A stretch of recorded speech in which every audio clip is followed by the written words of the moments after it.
Yep. And then I'm just checking our LinkedIn to make sure we are up and running there. It's on your LinkedIn then, Sen? LinkedIn, it's on YouTube, it's on Facebook, it's on Twitter.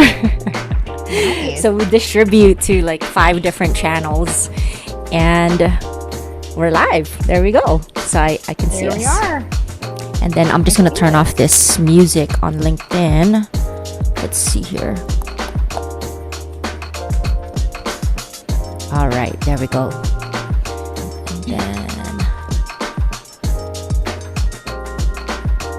okay, so I have YouTube up and I'll see if people are here. And then I also have LinkedIn up. I don't have enough screen time for Facebook or anything, so I'll have to respond to them later. Ah, there you are. Okay, I see you. Awesome. Let's do this. Okay, so. All right. So, how would you build your personal brand on LinkedIn? Let's go.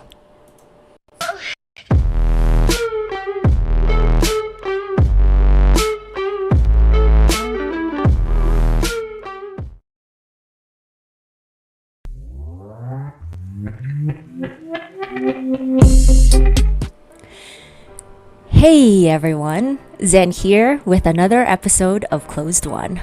This is the Power Half Hour edition. Today, I want to take a moment to say thank you and acknowledge our newest subscribers. So here they are. To Penguinzin, hello, thank you for subscribing. Moises, ZNZ, Gloria K, sounds like a superstar. Jackson Martins, thank you so much for subscribing.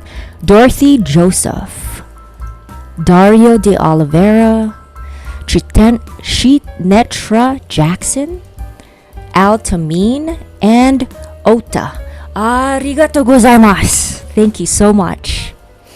Today, we have a guest I've met on LinkedIn. Her name is Tisha Marie. She is an international speaker, a business mentor, an author, a realtor, and a rock star mama.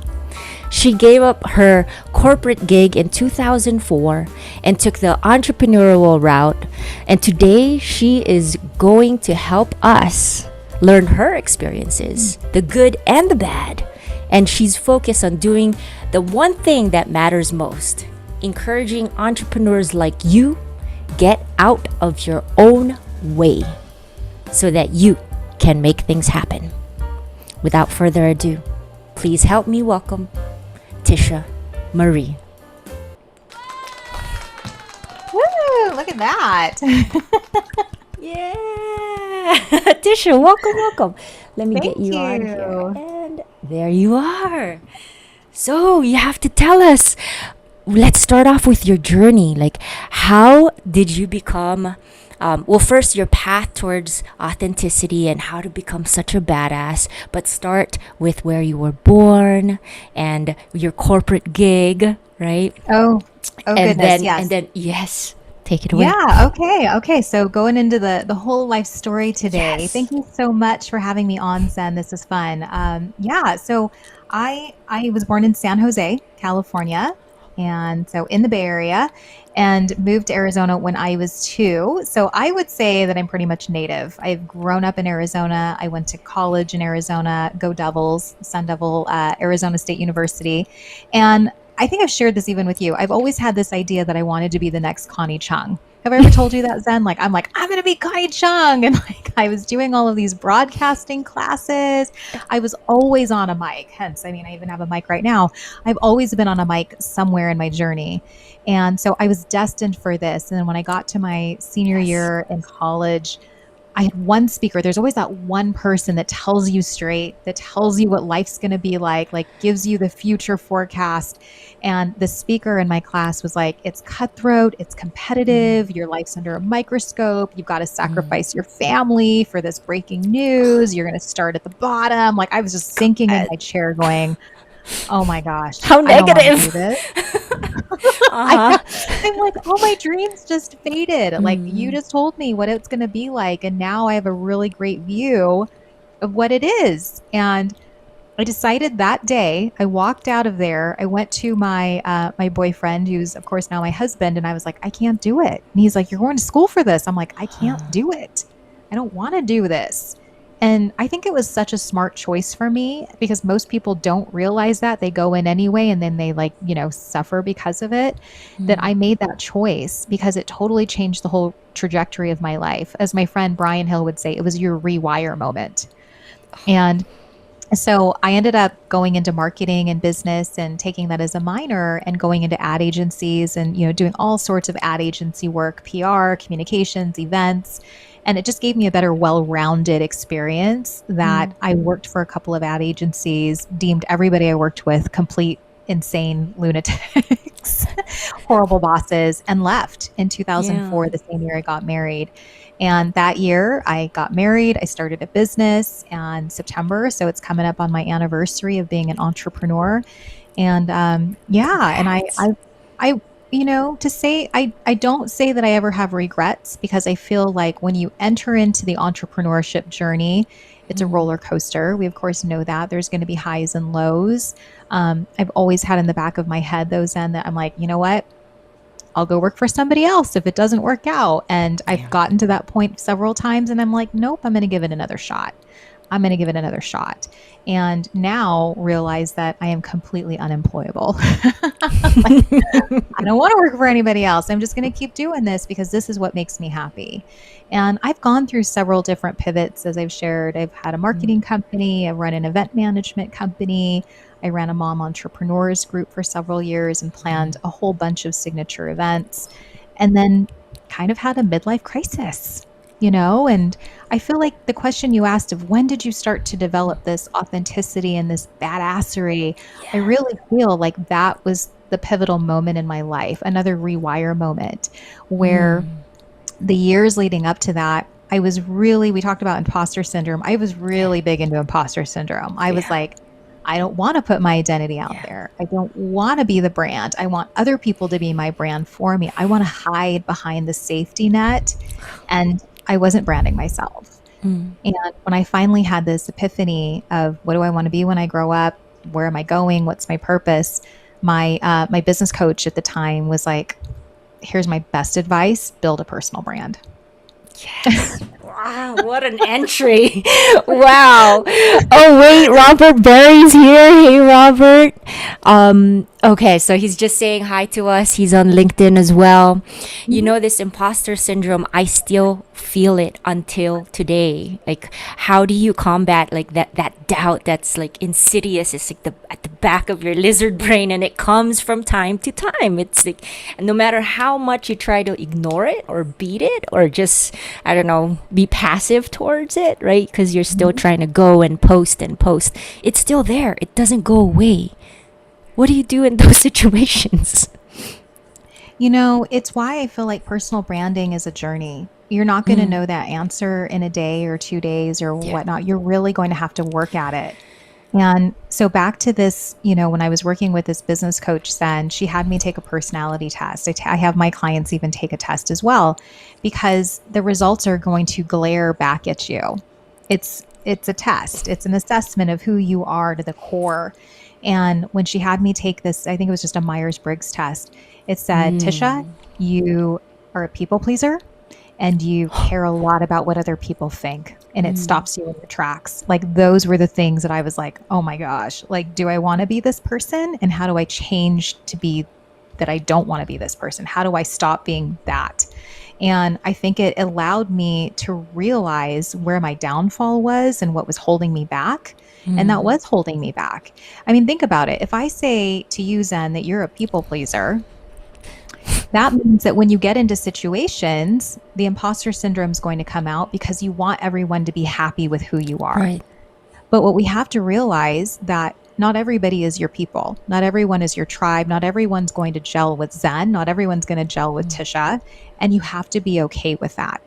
Knowing that when you are absolutely you to the core, like you're putting yourself out there, you own your identity, those people are going to see that confidence in you and they're going to be like, dang, I need that. Like, I want to get to know that person because she exudes confidence. She knows exactly who she is and she owns it. I was missing that. I had to get there. I wasn't always this badass. I wasn't always that person. I had to evolve into that person, and it took a lot of self-discovery and journey. And I think that's where a lot of people haven't done the steps. They haven't done the homework. So they will still deal with imposter syndrome because they haven't yet figured out who they are. They're trying to be everything to everybody else except for who they really are. Yeah. Wow. My God. Okay. You just make me like think about like my whole life right there. From childhood to teen to this sense of belonging, right? Like as a kid, for me, that was one of the things that I battle with, sense of belonging.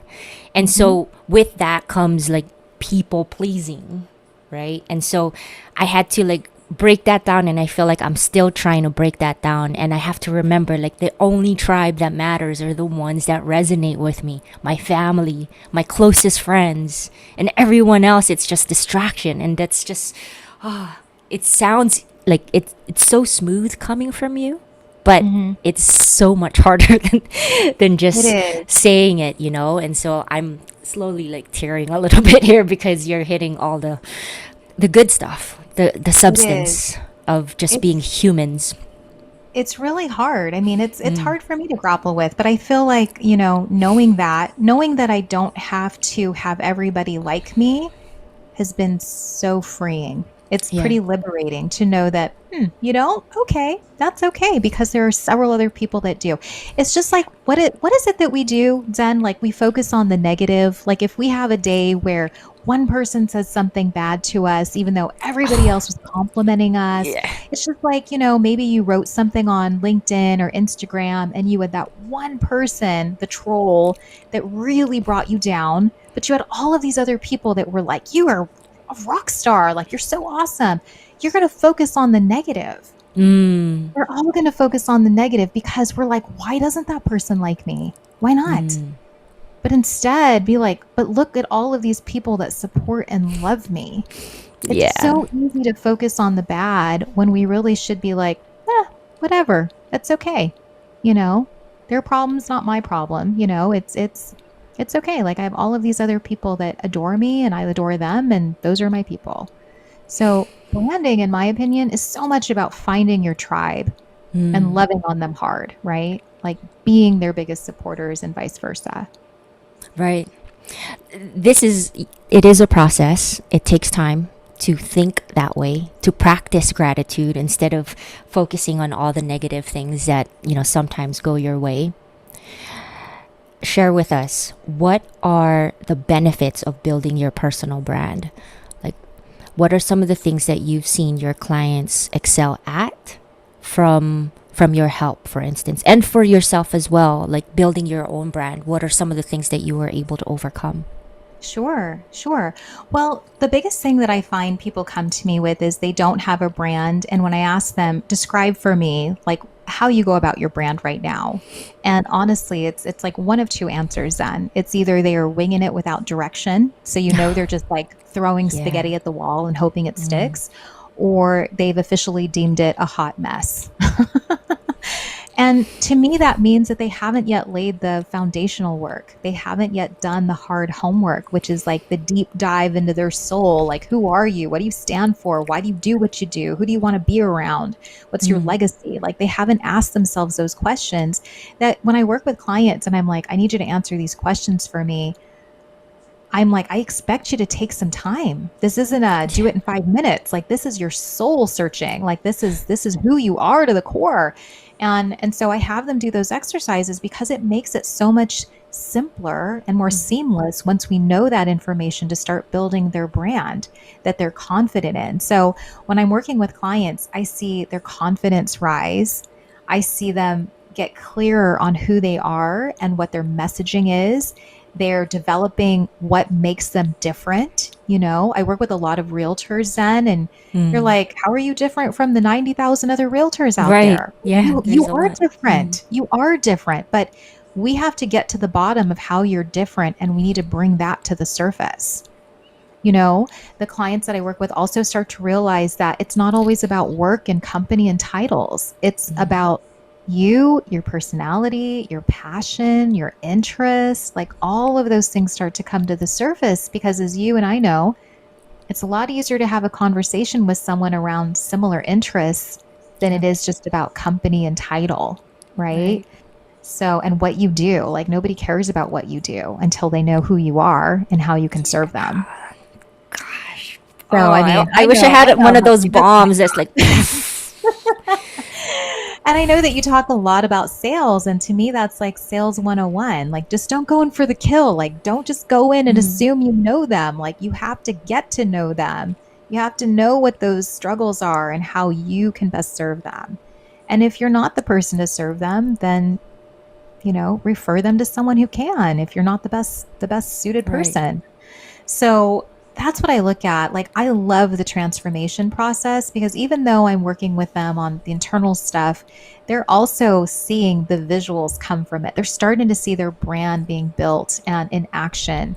I do a lot of video with clients, and some say they're like, I was so scared to do this, but now that we've done it, it wasn't so bad. So I see them jumping over these hurdles, knowing that they've got this. Like, it was just fear holding them back, or it was just scare. They were scared. And now I mean, it's just like watching, like being a proud mama. I get to watch you flourish. It's so exciting. a mama to all your clients as well. Yeah. Geez. Okay. So then what are some of the tips to overcome imposter syndrome? You covered some of them, but if you were to like give us like actionable tips that we can do on a daily basis, on a weekly basis, how can we overcome imposter syndrome? I think that, you know, narrowing it down, like I said, to what are those core values, what, you know, you're those pillars that you stand on. For mine are authenticity, integrity, and energy, like high energy. Yeah, I can see that. I mean, I live with that intention of, if you meet me, I am those things, right? And so that's what I would say to people, is really identify, first off, what are your core values? What are the pillars that you rest your life on? Like, this is who I am to a T. This is what I believe in to my core. Because once you understand that, you'll understand how to start putting yourself out there, right? You'll start to really, you know, you'll see what resonates with you, or what speaks to you that also will resonate with other people. Again, the imposter syndrome isn't, I'm going to be all things to all people. It's, I'm going to really put my stake in the ground of, this is who I am. Love it, like it, hate it, I don't care. Like, this is who I am, and I love myself enough. Then I would say that affirmations are huge, right? So getting up and doing the I am statements, like, I am bold, I am courageous, I am going to win this day. Like, those are such great just ways to be able to just own your day, you know, to not let people get into your head. Because it's that same thing. It's like negative thoughts get into our head, and it's all we can think about, and it stops us in our tracks. Yeah. So have you ever worked with a client where they don't know who they are and they don't know their cores? What's the process there? So what if, for instance, what if I don't know my core? I know my sales core, but how do I break that down and figure out, like, okay, who is Zen? What am I about? What's my 3 principles? What's the process to do that? So I created a whole system in place, and I take all my clients through it, called the 7 P's of personal branding. And the first one is purpose. Then we get into your pillars. So we do several exercises together. And honestly, Zen, I'm not expecting you to know all the answers. I have clients come to me and they say, I don't really know how to answer this stuff. Yeah. And I will sit with them, and I will ask them different questions, and even ask them to share some stories with me, and see what's the common thread between some of those stories. So we can uncover it together. Because think about it, this is a really hard process for you to do on your own. It is. And I get it. I get people that are confused, and they're like, I don't know what to say. Like, I've never thought about these things. Well, not a lot of us do. It's a very big journey into self-discovery. And a lot of us haven't taken the time to do that. So if you came to me and you're like, I don't really know any of these questions, we will uncover that together. Because maybe the reason you don't know those questions is because you're overthinking it. Yeah. or but maybe when you talk it over with another person, that's why I love like mentoring and coaching, because I can look at that and give you that fresh perspective that perhaps you're too close to it that you can't see it. But another person could say, Yeah, okay, exactly. there's a big common thread between what you're telling me here, that this is what I would say in terms of here's the values that you rest on. Right. So, So yeah, in a way, personal branding equals self-discovery. it is. It's personal. It's very personal, and you have to like find the courage to share like pieces of yourself. It only, I have to do a shout out to Shanae, her group. What that was a class, the cohort that I took in order to share pieces of myself, which I've never done ever on LinkedIn, because I Yeah. thought LinkedIn was just a CV or a resume, a place for you to like keep track of your work. And Hmm. so now this new world has opened up for me, and now I'm in the path of self discovery again, because Hmm. we're constantly changing, and we are not who we were 10 years ago, 20 years ago. We're a completely different person. So I'm going through this same process all over again, but I get to see it and witness from your point of view and everyone else's that I connect with online. What are some of the things that you should not do when building your personal brand? Oh, yes. Okay. Things that you should Mm. not do. So, personal branding, as we talked about, is not just hoping and praying and hoping, like throwing spaghetti against the wall and hoping it sticks, without having a plan.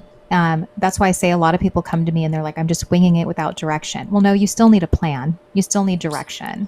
So, going about it with just, I'm just going to throw it out there and see what happens. Yeah, okay. It might stick for a little bit, but you're going to kind of end up empty-handed there, if you will. Mm. So definitely doing the foundational work. I look at it Zen as building a house. We want to lay the foundation first because it gets simpler with every layer that you put on that house. But if you're starting at like my last P in that 7 Ps is the presence, if you just start with putting yourself out there online, but you really don't have a strategy, Mm. or you don't have that foundation laid, what you're going to do is confuse yourself and you're going to confuse other people. And then you're just going to get tired and burnt out and be like, to hell with this. I'm not doing it. That's it. That's one of the biggest reasons I think people stop. Yeah. Yep. It's just that it's getting too hard for them. Mm. Whereas if you have your brand intact, the easiest thing of, oh, I saw this in a book and it really hit me hard. Great. Use that as your post. So Mm. imagine how many people really like that because of what you read or something, or maybe you have the same tastes in books. Okay. So it's like, or you heard something at church, for instance. I do that a lot where I'm like, Yeah. oh, this so Yeah. resonated with me. I'm going to Yeah. post it. Some of those Yeah. posts that I've shared have gotten the most views and engagement because these are people that believe the same thing. Yeah. Right. So that is what I would say is one of the mistakes I see people making is just like, okay, I have a social media account. I'm just going to start spraying things up there and hopefully it sticks and hopefully. And it's like, okay, hopefully. Well, why Mm. not just have a plan in place and have it be simpler, better for you? The other thing I see, this is my biggest pet peeve. I see a lot of people that just keep using like Yahoo email addresses or AOL email addresses. I think if Mm. you're in a business, connecting your Mm. domain to, if you have a domain, connect that to your email, because what does that show? It shows professionalism. It shows that Mm. you invest in yourself. I mean, it's such a simple investment of like under $10, Yeah. but to me, that's just huge. Like I'm not promoting AOL. I Yeah. want to promote my business, right? So making sure that you're putting your best foot forward, you're making that best impression, right? When Mm-hmm. you're putting your brand out there. It's not to say that you have to be perfect in every way. So, I just want to make sure that, your viewers are understanding that I'm like, perfection is overrated. We don't need to be Yeah. perfectionists. But I think there is a level of professionalism, especially if you are an entrepreneur. Like do it to the best of your ability.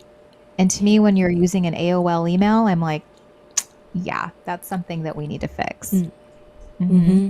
And since we're on the topic of emails, please share with us how we can find you if we do want to work with you as a coach.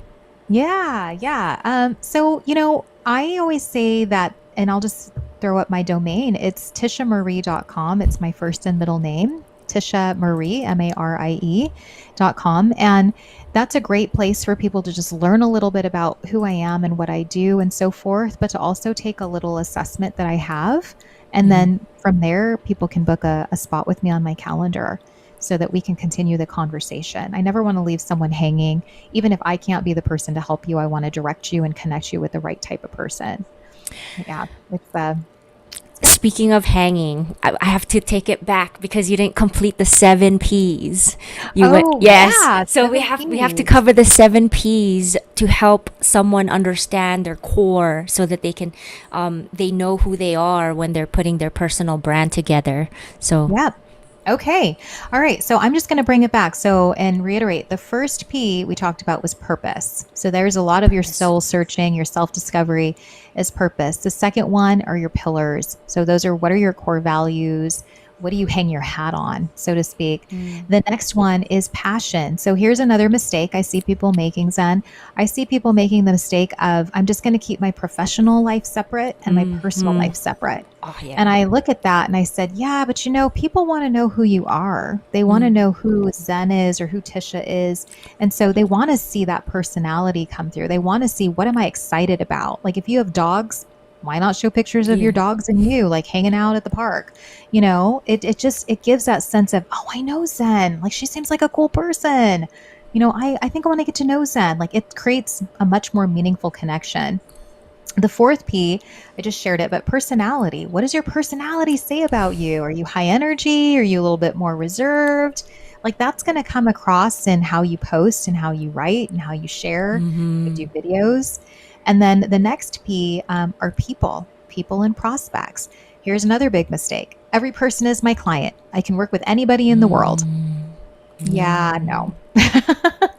Back to the whole, like, not everyone is your tribe. You can't Right. please everyone. Yeah. Right. The best thing I did this year is in identifying that I do personal branding is really to niche it down and say, you know what? I really like working with realtors. I really like working with, solopreneurs and mortgage loan officers, anybody in a industry that's super saturated. Those are the type of people that I want to work with to help them stand out. So when you can niche it down, and this with sales, niche it down because then you can more easily talk to your client instead of just kind of saying and grouping them together that they all have the same problem. Now you can really identify it and target that and come up with a solution. So that would be people and prospects. And then going into the other P's, it's products and programs. So services could fall into that, but tried to make it all fun with P's. Products and programs. What is So it that you you help them provide? come up with their products and services too and their Right, programs? Oh, right. wow. And as I said too, Zen, if you're a solopreneur, like what makes you different? Like the reason why I say that I am different from other personal brand strategists is because I'm not just here giving you a blueprint and saying, Zen, here you go. Here's the questionnaires. Here's everything you need. Have fun. I hope you build your personal brand. I'm sitting here going, Zen, all right, take my hand. Let's go. Let's make this happen for you. Let's give you the deliverables. I'll bring in my team of resources. It's kind of like a makeover, like a personal Yeah. brand makeover. And so when you get done, you're like, oh my gosh, like I have all of these deliverables. I know where I'm headed. I know what I'm supposed to be doing. Like you have a plan. You have a plan in place. And that's what I love to be able to help people with. And then that last one is presence. And so that's the top of our roof. If we're looking at that analogy of building a house, presence is how do you put yourself out there? How do you share how awesome you are? What are the tools? What are the platforms that you're on? And Like your that's signatures, your logos, your absolutely. So, gravitas. Yeah. yep, exactly. The people make the mistake that your logo is your brand. It's not your brand. It's an element of your brand. Your brand is really deeper than that. It's like, what does that stand for? Who do you stand for? Right? And that's what we need to bring to the surface. The logo, it's pretty picture. It's an icon. It's your name, whatever that is. Yeah. So yeah. Yeah. I mean, people make that It's like a mistake. piece They're of, like, I it's have an a article of brand. clothing. Yeah. Yeah. Okay. So before I ask my last question, Sure. repeat for us where to find you because you gave us your website tishaMarie.com. Yep. Can we also find you on LinkedIn? Yes. So Okay. LinkedIn is my platform of choice, and that now. linkedin.com/in/Tisha Marie Pelletier. So it's my There it full is. name, including my last name. And yeah, you can find me there. And I always recommend people send me a DM versus just hitting the connect button. So I know that you saw this on Zen's show, or you were on my profile or whatnot, but it just helps me connect with you faster. Awesome. So how does Tisha win partnerships? How do I win partnerships? By being genuine, by really listening to my prospects, so to speak, or my new clients, and really understanding where they're at and meeting them where they're at. I don't generalize or say, oh, you need what this person has. I really want to make it an experience for them. It's why I call myself a chief experience officer, because it's about the experience that you deliver to people that gets them coming back, that makes them a loyal fan, that then becomes a referral source for you, or they become an ambassador of yours because they like you. They like you as a person and they trust you. There you go. Everyone, I hope you have gotten the chance to experience Tisha Marie's message today, from 7 P's to her journey to becoming a solopreneur, right? A solopreneur who helps other entrepreneurs break out of their own shell and get out of their own way. If you want to connect with her, go to tishaMarie.com. And everyone, until next time, I hope you enjoyed Tisha. Tisha, thank you so much for joining us. Of course. Thanks for having me. And that is time. One more question for you, actually. I want to take 1 more minute of your time. Sure. One message you can give to our audience to make this call complete. Yes. So the biggest advice that I like to give to people just around personal branding is just be the same person, publicly, professionally, personally. That to me is just best advice. Like, don't try too hard. Just be you. Like, show up as you, and the world will find you. Trust me. And there you have it. All right, Tisha, thank you so much for your time. Thank you. Thank you for tuning in, everyone. Bye.